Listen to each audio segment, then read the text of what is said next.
I straightened my blazer and smoothed the silk blouse over my chest, a small ritual I always performed before stepping into a courtroom. The polished oak floors reflected my heels' steady click, echoing in the otherwise hushed room. From the corner of my eye, the sunlight streamed through tall windows, casting a golden glow over stacks of legal briefs I'd reviewed dozens of times before. My phone buzzed in my bag, but I ignored it. Nothing in that message could shake me now, not after everything. It had been 1,096 days since they cut me off, severing the ties I'd thought were unbreakable. Back then, I was naive, fragile, convinced that family loyalty was unconditional. Today, I was different, confident, precise. And unbeknownst to them, I had risen in ways they couldn't have imagined. As I adjusted my pen in my hand, memories flickered, laughter I shouldn't have heard, whispers of doubt, eyes that said, "You're not enough." Yet here I was, counsel for the very bank that had once seemed like a distant dream. The irony wasn't lost on me. I inhaled, tasting the faint scent of coffee lingering in the room, feeling the weight of every paper in my hands. And then I saw them, their expressions frozen in that blink of recognition, wondering if the girl they dismissed was really standing here, tall, composed, unstoppable. The moment stretched. My heartbeat was steady, but inside, a quiet fire roared. Today, the past wasn't just a memory. Today, it had an audience, and I was ready. It feels like a lifetime ago, but I can still remember that afternoon with painful clarity. I was 24, sitting at the kitchen table, hands clutched around a mug that had long since lost its warmth.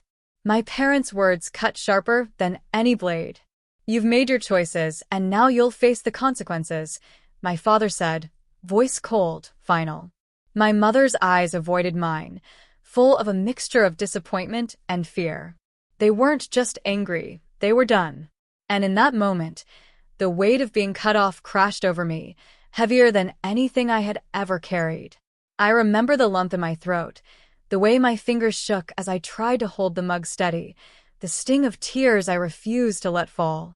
Every instinct told me to beg, to promise, to explain, but I didn't. I simply nodded, swallowing my pride and my pain in one bitter gulp. It was my grandmother who appeared quietly later that evening, settling beside me with a worn leather journal in her hands. "Write," she said softly. "Write your own story, honey. One that no one can take from you. Your worth isn't in what they give you, it's in what you create." I stared at the journal, its pages blank but brimming with possibilities. I held it to my chest and felt something shift, a fragile spark of hope in the midst of rejection. That night, I made a decision. I would no longer wait for permission to exist, to succeed, to be seen. Leaving the house later that night, I carried only a small suitcase, the journal tucked under my arm, and a heart full of trembling courage. For the first time, I walked alone, not as a defeated daughter, but as a young woman ready to reclaim her life. Every step away from that door was both terrifying and liberating. I didn't know what the future held, only that I was determined to shape it myself.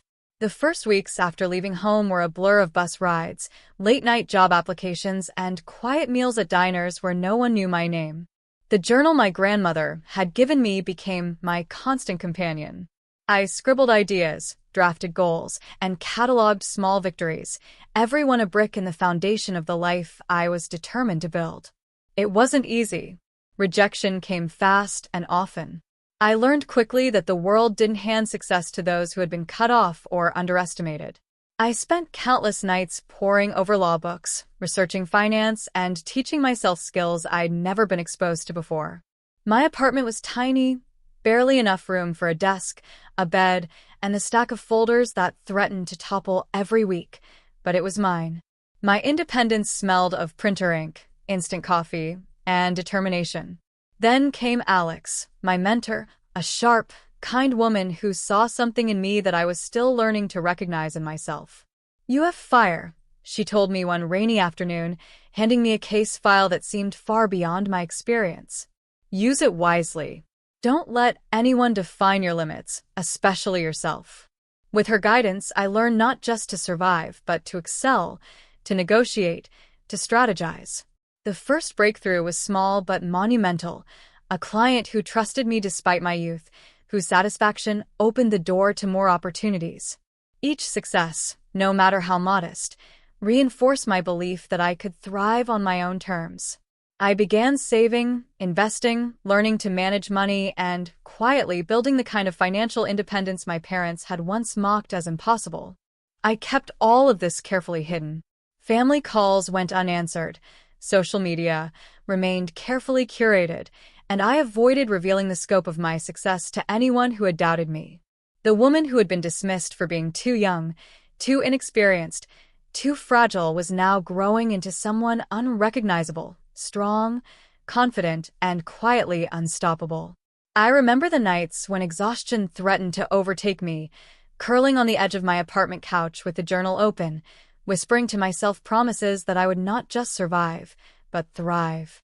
Every small victory, my first profitable case, my first courtroom appearance, my first paycheck that felt like a triumph, was a reminder that I was building something no one could ever take away. By the time I walked into that courtroom on the day that mattered most, I had already won countless battles in silence. The world might have thought they had seen the real me, but in truth, no one, not even my own family, had any idea how far I had come. I was ready. The courtroom smelled of polished wood, faintly mingled with the scent of old leather and freshly printed documents. I walked in with measured steps, each heel clicking against the marble floor, a rhythm that felt like the heartbeat of my triumph. The faces at the other end of the room were instantly familiar. The ones who had doubted me, dismissed me, and, most painfully, cut me off when I needed them most. Their eyes widened as recognition flickered, followed by a hesitating unease. They had expected a timid, struggling woman, perhaps overwhelmed and unpolished. What they didn't anticipate was the woman standing before them now, me, Anna Sullivan, counsel for the bank, a force they had once written off. My tailored navy suit hugged my frame with quiet elegance, my silk blouse soft under my fingertips, and my leather briefcase held years of preparation, strategy, and every lesson learned in silence. I let them take it all in before I spoke, letting the silence stretch like a taut wire between us. I noticed the slight twitch in my father's jaw, the way my mother's hands clasped so tightly that her knuckles turned white. Their disbelief was palpable. Then I spoke, my voice calm but firm, carrying across the courtroom with the weight of authority. I'm counsel for the bank in this case.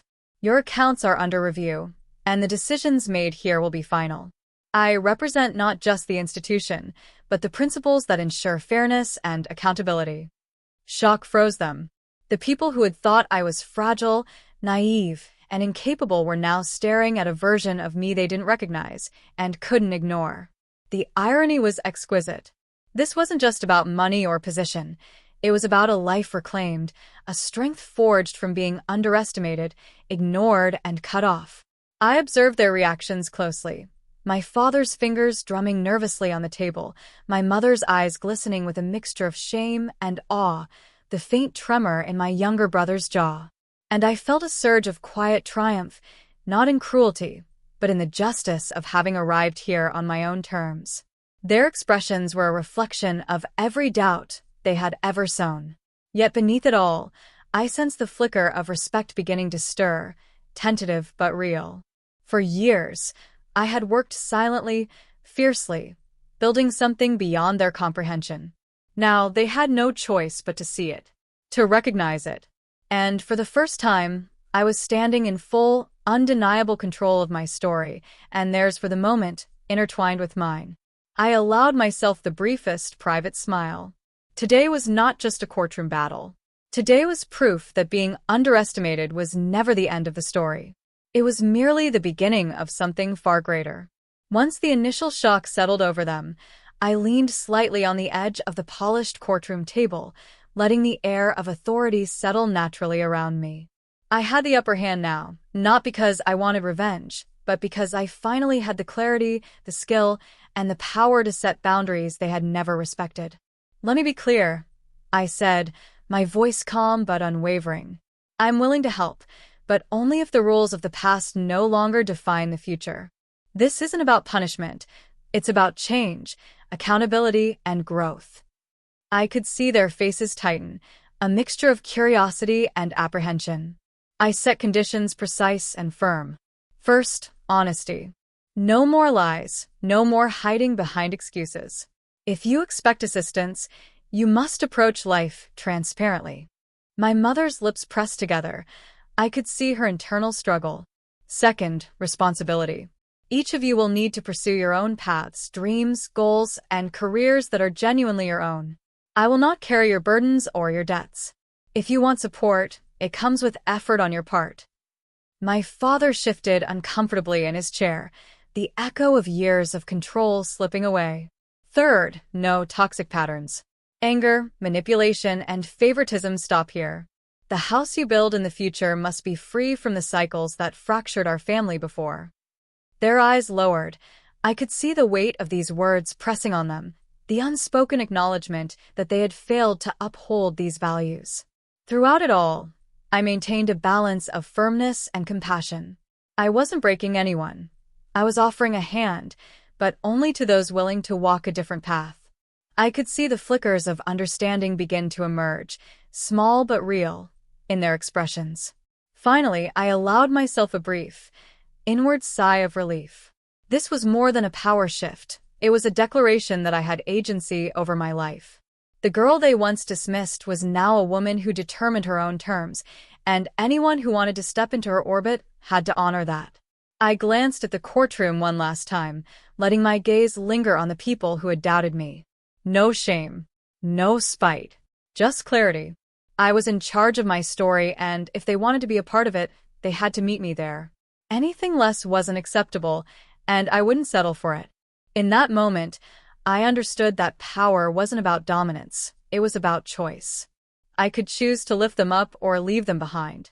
I could choose forgiveness, or I could choose to let past wounds fester. And I chose balance, dignity, and self-respect, knowing that this was the first time in my life I truly held all the cards. Weeks passed after that courtroom day, and I watched subtle changes begin to take root. My parents started to adjust, carefully learning how to respect boundaries they had long ignored. My brother, once indifferent and skeptical, took tentative steps toward pursuing his own career goals. The path wasn't perfect, but it was real, and it was enough. I often returned to my grandmother's journal, flipping through the pages filled with scribbled plans, victories, and reminders of my promise to myself. The worn leather cover smelled faintly of ink and memory, and every time I held it, I felt the same spark of hope I had felt that night I left home. It was more than a journal now. It was a symbol of my resilience, of the woman I had become. Sitting in my office one quiet evening, overlooking the city lights that stretched endlessly beyond the windows, I allowed myself a moment of reflection. The pain I had endured, the rejection, the isolation, it had all forged me into someone I could never have been otherwise. I had reclaimed my power, built a life on my own terms, and learned that independence wasn't just about money or position. It was about the courage to trust myself and the wisdom to set boundaries. I also realized something else. The relationships I valued most were the ones that had survived the storm. Those who met my conditions, who learned to grow alongside me rather than against me, became part of a new foundation, one built on respect, honesty, and mutual support. And for the first time, I felt fully at peace with the past. Closing the journal, I smiled, feeling the weight of years lift off my shoulders. The fire that had once been anger now burned with clarity and strength. I had walked through betrayal, doubt, and hardship, and emerged whole, powerful, and unapologetically me. As I leaned back in my chair, letting the city hum beneath me, I whispered to myself, softly but firmly, I am enough. I am strong. I am the author of my own life, and no one can take that away.